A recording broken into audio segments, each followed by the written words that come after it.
কাফের ধাক্কা দিলে তোমরা নড়ে যাবে না। কোন বেঈমান যদি তোমাদের উপর আক্রমণ করে ময়দান ছেড়ে পালিয়ে যাবে না। আধারে ভয় পেও না, আধারে ভয় পেও না, আলো আছে আড়ালে, জালিমেরা পালিয়ে যাবে তুমি উঠে দাঁড়ালে।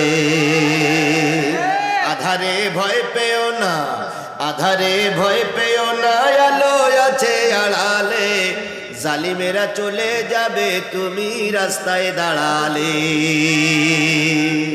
তাহলে সফান শব্দের অর্থ হচ্ছে সারিবদ্ধ, কাতারবদ্ধ, জামাতবদ্ধ।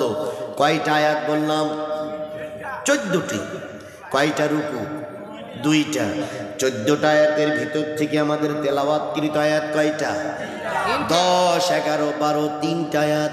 এই 3টা আয়াত যখন নাজিল হয়, আল্লাহর নবী তখন মদিনার থেকে আহত হয়ে কেবল মদিনার মসজিদে ফিরে এসেছে। বলুন তো, অহুদের যুদ্ধে মুসলমান, অহুদের যুদ্ধে কতজন মুসলমান শহীদ হয়েছিলেন?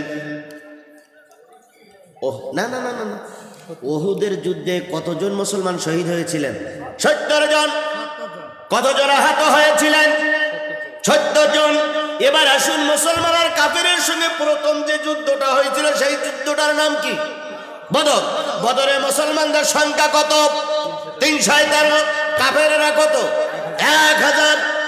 1000 কাফেরের মোকাবেলা করে 313 জন বিজয়ের পতাকা নিয়ে ঘরে ফিরে আসলেন। আর আজকে হাজার হাজার কোটি কোটি মুসলমান থাকার পর বড় আলেমকে আমরা সুস্থ অবস্থায়, জীবিত অবস্থায় বের করতে পারলাম না। বিশ্বনন্দিত আলেম যখন জেলখানার থেকে বেরিয়ে এসে হাসপাতালে গেল, হাস্য উজ্জ্বল চেহারা। পরের দিন শুনলাম তিনি মারা গেছেন। আসলে তিনি মারা যায়নি, তাকে মারা হয়েছে।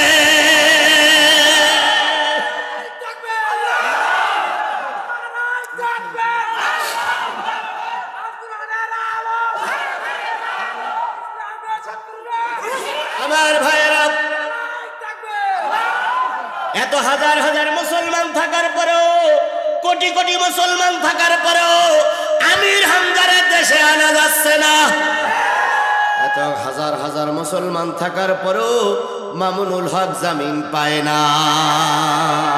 আর এই কথাগুলো বললে কিছু লোকের পিত্তি গরম হয়, এই কথাগুলো বললে কিছু লোকের মন খারাপ হয়, এই কথাগুলো বললে কিছু লোক মন টন খারাপ করে, মুখ টুক খারাপ করে বসে থাকে। মনে হয় যেন বউটা মারা গেছে, কবর দিয়ে মসজিদে এসেছে।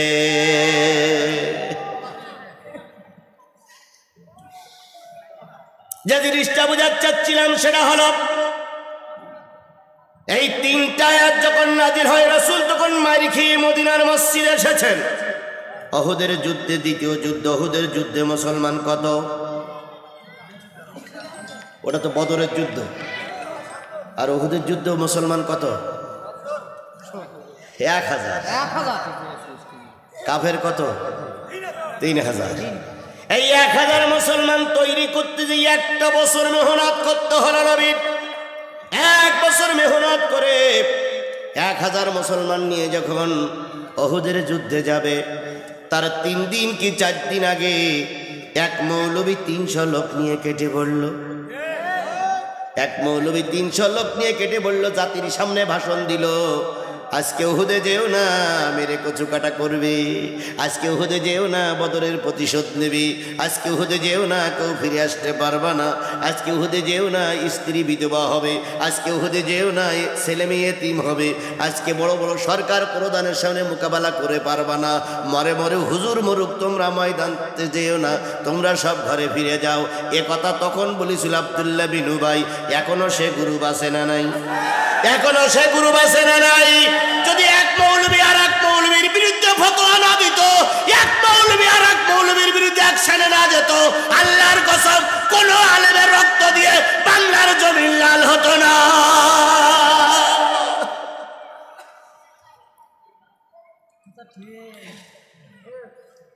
কেউ থাল সেটি খাওয়া নিয়ে ব্যস্ত, কেউ পাগড়ি নিয়ে ব্যস্ত, কেউ টুপি নিয়ে ব্যস্ত, কেউ বা মেসাব নিয়ে ব্যস্ত। কথা বলেন ঠিক না বে ঠিক? আর কেউ বা দিন কায়েমের জন্য জেল খাটা নিয়ে ব্যস্ত। এমনও মামলা কপালে জুটেছে, একটা জামিন হলে আরেকটা ধরে, একটা জামিন হলে আরেকটা ধরে। আনেরারা মিসকে মিসকে হাসি আর কয়, আমি একটু বুদ্ধি শুদ্ধি করি চলি বলি আমার কিচ্ছু হয় না।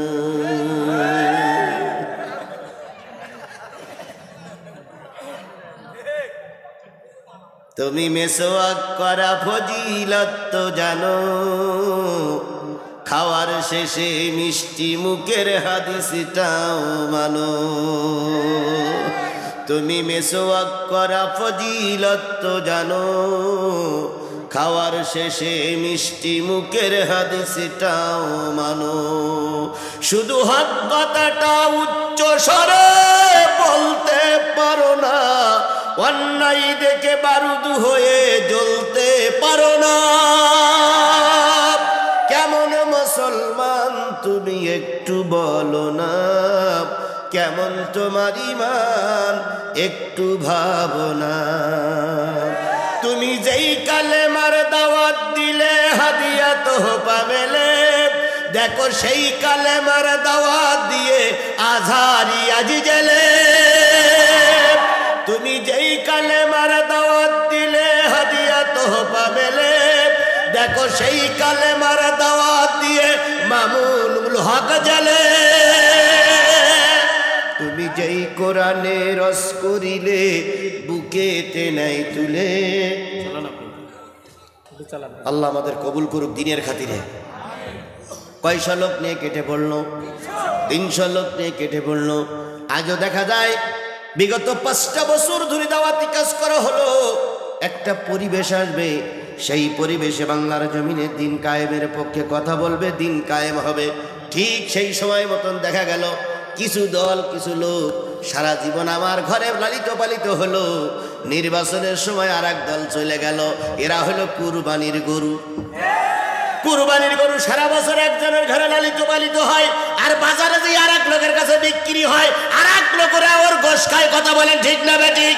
কুরবানির গরু সারা জীবন লালন পালন করলাম আমরা, আর ঠিক সময় মতন ওই দিকে যেয়ে ফসফস করতেছে। হায় রে কুরবানির গরু, হায় রে মীর জাফর, হায় রে মুনাফিক, হায় রে জাতির গাদ্দার। একালে হয়তো বিচার হবে না, কিন্তু পরকাল আল্লাহর আদালতে বিচার হবেই। আমার ভাইরা, নবীজির দলের থেকে কত লোক কেটে পড়ল। আল্লাহ নবীর মন খারাপ হয়ে গেলেন। নবীজি মদিনার মসজিদে চলে আসলেন। খুতবা দেওয়ার জন্য যখন দাঁড়ালেন, নবীর চোখ বেয়ে টপ টপ টপ টপ করে পানি পড়তেছে। হযরত আবু বকর বলেন, ইয়া রাসূলুল্লাহ, ঘরে যখন খাবার থাকে না, বাচ্চাদের আপনার কাছে পাঠিয়ে দেই। বাচ্চারা 3 দিন 4 দিন পর্যন্ত আপনার মুখের দিকে তাকায় থাকে, পেটে কোনো ক্ষুধা থাকে না। ও আল্লাহর নবী, আজকে মনটা খারাপ দেখে খুব খারাপ লাগতেছে, কি হয়েছে বলবেন কি? নবীজি বলেন, আবু বকর কিছুই হয়নি, তাহলে মন খারাপ করো কয় এমনি? হযরত উমর এসে বলেন, ইয়া রাসূলুল্লাহ, কে আপনাকে কষ্ট দিয়েছে, কে আপনাকে ব্যথা দিয়েছে, নামটা বলে দেন। সূর্য অস্তমিত হওয়ার আগেই কাল্লা আলাদা করে ফেলবো। নবীজি বললেন, ওমর থেমে যাও, 2 দিন পরে উহুদের ময়দানে যেতে হবে। হযরত আলী এসে কান্দে, ওসমান কান্দে, সকলের চোখে পানি। আল্লাহর নবী বললেন, তোমরা থেমে যাও। নবী খুতবা দেওয়ার জন্য উঠে দাঁড়ালেন। সব সাহাবীরা এক বাক্যে গর্জন করে উঠলেন, ইয়া রাসূলুল্লাহ, কি হয়েছে বলেন তো একটু, কি হয়েছে বলেন। নবী বললেন, তোমরা কি শুনুনি, যেই ব্যক্তি মসজিদের পাশে দাঁড়িয়ে দাঁড়িয়ে নামাজ পড়তো, যেই ব্যক্তি পাগড়ি পরে নামাজ পড়তো, যেই ব্যক্তি নামাজের আগে মেসওয়াক করতো, যেই ব্যক্তি আমি যখন মসজিদে আসতাম আমার সামনে দাঁড়িয়ে ঘোষণা করতেন আল্লাহর নবী এখন ওয়াজ করবে, সেই ঘোষক, সেই মেসওয়াকওয়ালা, সেই পাগড়িওয়ালা, সেই দাড়িওয়ালা, সেই নামাজি 300 লোক নিয়ে উহুদের ময়দানে যাবে না বলে কেটে পড়েছে। 300 লোক নিয়ে কেটে পড়েছে। মুসলমানদের এখন চরম ক্ষতি হবে। সাহাবীরা বলেন, ইয়া রাসূলুল্লাহ, চিন্তা করবেন না, আমরা আপনার সঙ্গেই আছি। আর কেউ না থাকলে কে আছে? এই মুসলমান কথা বলেন, কেউ না থাকলে কে আছে? সে আল্লাহ এখন আছে না নাই?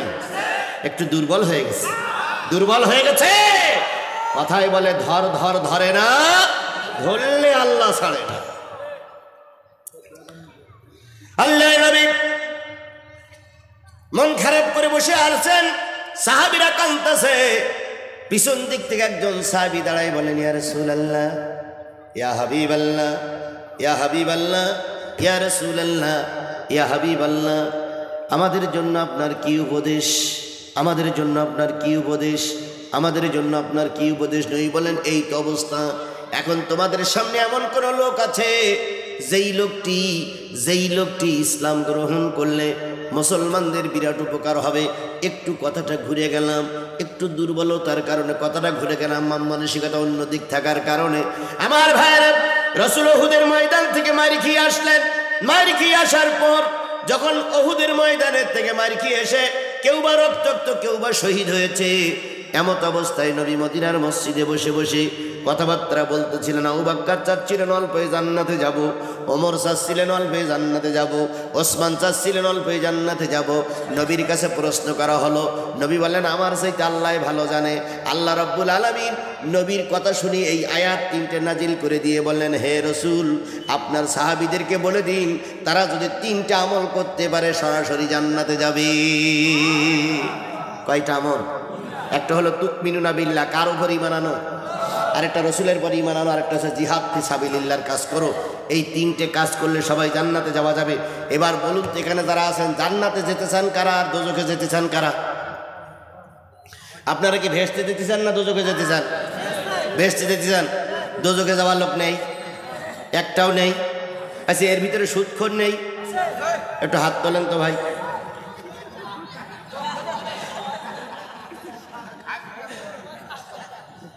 আচ্ছা, সুদখোর কোনোদিন ভেস্তে যাবে বলে মনে হয়? তারপরও এরা সুদ খায়। কথা বলেন ঠিক না বেঠিক? আমার ভাইয়েরা, তাহলে প্রথম ঈমান আনতে হবে কার উপরে? তারপর ঈমান আনতে হবে আল্লাহ রাসূলের উপরে, তারপর জিহাদ ফি সাবিলিল্লাহর কাজ করতে হবে। ইয়াগফির লাকুম যুনুবাকুম, জীবনের সব গুনাহগুলো মাফ হয়ে যাবে। আবার চলুন সেইখানে যাই।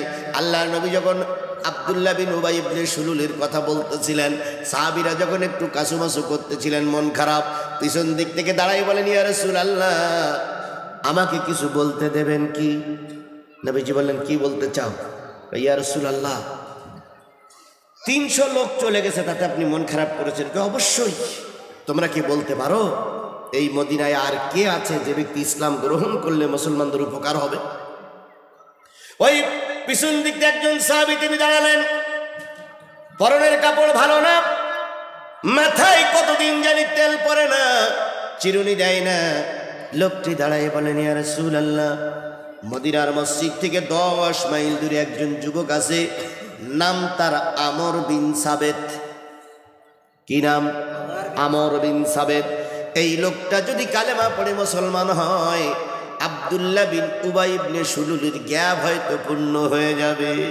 নবীজি বললেন, একটু ভালো করে তার দৃষ্টান্ত তাফসীর করো, তার জীবনের ব্যাখ্যাগুলো বলো। ইয়া রাসূলুল্লাহ, ওই যুবকের বয়স 24 কিংবা 25, যুবকের বাবা নাই, মদিনার থেকে 10 কিলোমিটার দূরে বসবাস করে। এই মক্কা মদিনায় যখন বিরাট যুদ্ধ চলে, মাসের পর মাস যখন যুদ্ধে কেউ হারি জিত হয় না, ওই যুবককে ভাড়া করে নেওয়া হয়। ওই যুবক যে লাইনে দাঁড়ায় যায় তারা জিতে যায়। এই যুবক যদি কোনো গ্রামের ভিতর দিয়ে যায়, ওই যুবকের ভয়ে গর্ভবতী নারীর গর্ভ খালাস হয়ে যায়। ওই যুবক যদি কোনো গ্রামের ভিতরে দেয়, গ্রামের ভিতরে কোনো অন্যায়কারী যুবকেরা সামনে আসে না। এই যুবকটার দাওয়াতি কাজ করলে মনে হয় উপকার হব।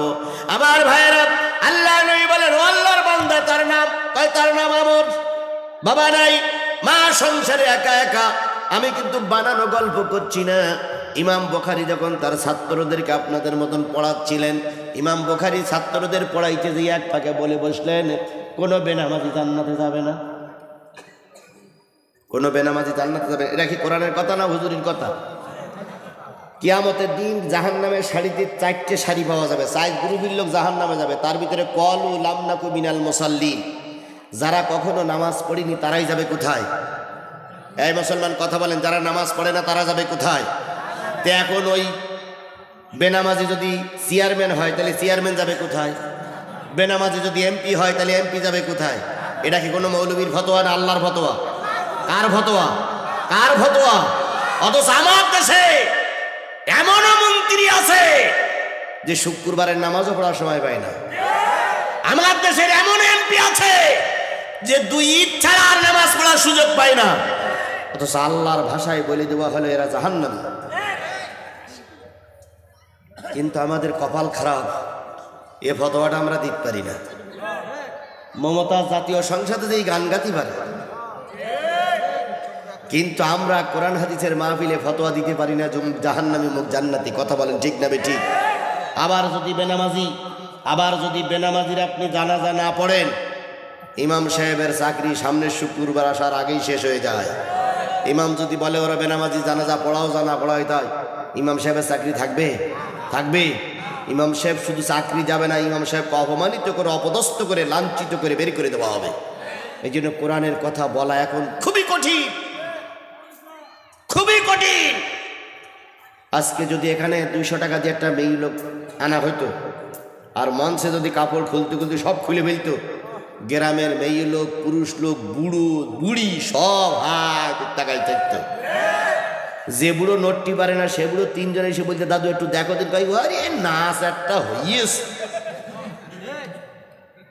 অথচ যে কোরআন শুনলে পরকালে নাজাত পাওয়া যাবে, যে কোরআন শুনলে কবরের আযাব মাফ হবে, যে কোরআন শুনলে পরকালবাসীরা মুক্তি পাবে, সেই কোরআনের মাহফিল হচ্ছে। এর চাইতে বাজারে লোক বেশি।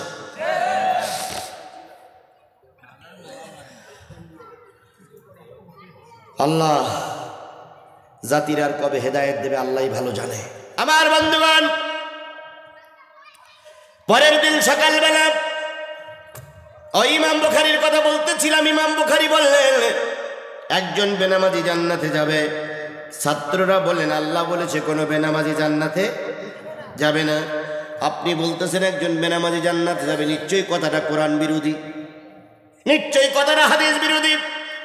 ইমাম বুখারী বললেন না, ও আমার ছাত্ররা, আমি বুঝাই দিচ্ছি কোন ব্যক্তি জান্নাতে যাবে। পৃথিবীতে একটা কুকুর জান্নাতে যাবে। কয়টা কুকুর? কার সাথে থাকা কুকুর? আসহাবে কাহাবের পাহারাদার কুকুর একটা জান্নাতে যাবে। পৃথিবী একটা উট জান্নাতে যাবে। কার উট? সালেহ আলাইহিস সালামের উট। পৃথিবীতে একটা খেজুর গাছ জান্নাতে যাবে। সেই খেজুর গাছটা নবীর পিছনে ছিল, নবী তার গায়ে হেলান দিয়ে নামাজ পড়তেন। আর পৃথিবীতে একটা ঘোড়া, একটা উটনি জান্নাতে যাবে, যেই উটটার পিঠে চড়ে আল্লাহর নবী ভ্রমণ করেছে। তাছাড়া কোনো কুকুর ভেসতে যাবে না, কোনো মানুষ, কোনো গরু ভেসতে যাবে না, তারপরে কোনো গাছ ভেসতে যাবে না, কোনো উট যাবে না, কোনো ঘোড়া যাবে না। এরকম বিশেষ বিশেষ কারণে একটাতে করে যাবে। তার ভিতরে আমর বিন সাবেত জান্নাতে যাবে, তিনি ছিলেন বেনামাজি। ভালো করে খেয়াল করেন। হয়তো আল্লাহ এর ওসিলায় করে হেদায়েত দিতে পারে। যেহেতু তাবলিগের সময় চলছে, তাবলিগওয়ালারা ইজতেমার ময়দানে যেয়ে পানি চেঁচাচেঁচি করতেছে। কি বিপদে পড়েছে! পানি আর আমাদের দিক হয়নি, পানি সব অধিক হয়েছে।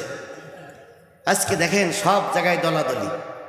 আমরা মনে করতাম তাবলিগ জামাতের ভিতরে কোনো দলাদলি নেই, তাই মনে করতাম না, সারা জীবন তাই মনে করেছি না।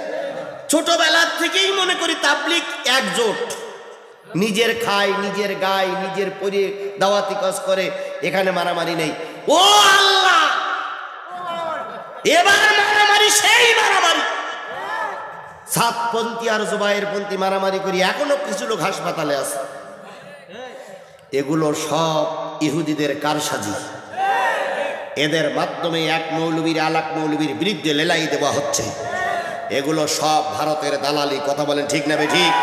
ভারত চিন্তা করেছিল এইভাবে যদি তাবলিগ জামাতের ইজতেমা চলতে থাকে, আর ওই ইজতেমার থেকে একদিন যদি নারায়ে তাকবীর দিয়ে ঘোষণা আসে যে দেশে কোরআনের আইন চাই, হয়তো এই সরকার রক্ষা করতে পারবে না। এই জন্য ওদেরকে 2 ভাগ করে দিয়েছে। এই ভারত আমাদের চিরশত্রু ভারত।